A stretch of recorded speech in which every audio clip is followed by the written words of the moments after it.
શું નામ આપનું? જેઠીબેન. આપનું નામ બોલો. જેઠીબેન કાવલો. આપનું કયું ગામ? મેણા મુરતલા. કયો તાલુકો? ખાનપુર. ખાનપુર. તમે અહીંયાથી કેટલા વર્ષથી રહો છો? 60 વર્ષ. 60 વર્ષથી અહીં રહો છો? હા, 60 વર્ષ. આ જમીન તમે કેટલા વર્ષથી ખેડો છો? આ જમીન અમે 50 વર્ષથી. 50 વર્ષથી આ જમીન ખેડો છો. આ જમીન પર તમારે કેટલું કુટુંબ નિર્ભર થાય છે? કેટલા જણ છો તમે? 10 થી 20 જણા. હા, 10 થી 20 જણા. હા, 10 થી 20 જણા. 20 જણા આ જમીન પર ગુજરાન કરે. ગુજરાન ચલાવે છે, ખેતી ઉપર નિર્ભર થાય છે. વાત બરાબર છે?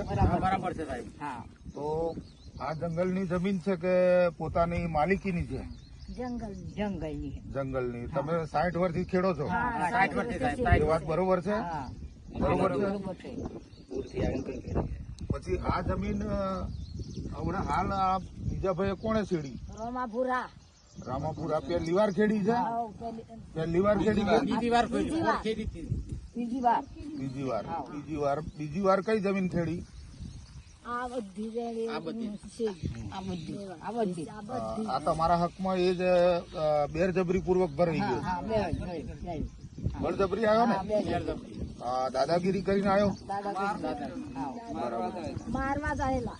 મારવા કેટલા ટ્રેક્ટર ફરતા હતા? 5. તમે જંગલ ખાતાને જાણ કરેલી? જંગલના સાહેબે તમને શું કીધું? પાણી ભરાઈ જાય એટલે તઈ ખેડશે, અહીંયા આવશે અને ચોમાસામાં તઈ પાણી ભરાય એટલે તઈ ના ખેડે ને અહીંયા આવશે. એ રીતે અમને જવાબ કરીને ગયા ગઢવી સાહેબ. એમને પૂરો હક છે. ગઢવી સાહેબે તમને એવું કીધું કે એમના ડોક્યુમેન્ટ એમના જ્યાં રહેઠાણ છે ત્યાં પાણી ભરાઈ જાય અને પાણી ઓછું થાય એટલે ત્યાં ખેડે અને ભરાઈ જાય તો અહીં અહીં ખેડે. ખેડશે એવું કીધું અમને. કોણે કીધું? ગઢવીભાઈ. ગઢવીભાઈ એટલે કોણ? બેલકર સાહેબ.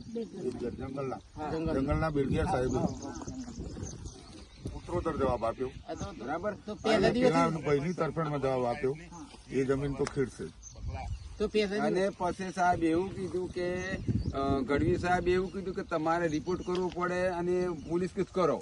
બરાબર. અને પોલીસ એવી ધમકી મારી કે તમે આજે અહીંથી અમારે જે દાડો ટ્રેક્ટર આવ્યા હતા ને એ દિવસે એ લોકો એવું કીધું કે અહીંથી બધા જતા રહ્યા તો ગાડી આવી હતી અને બાકોર જ્યાં પછી એને એ લોકો એવું વાત કરી સાહેબે જમાદારી બીટ કરે અને પોલીસ વાળી કે તમે એવી પાછું અંદર કરશો તો તમને અંદર કરવામાં આવશે આવી ધમકી આપી.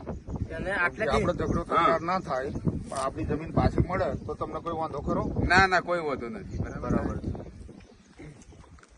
મહીસાગર બ્યુરો જયંતિભાઈ સોલંકી. બાકી લખાણ કરશે.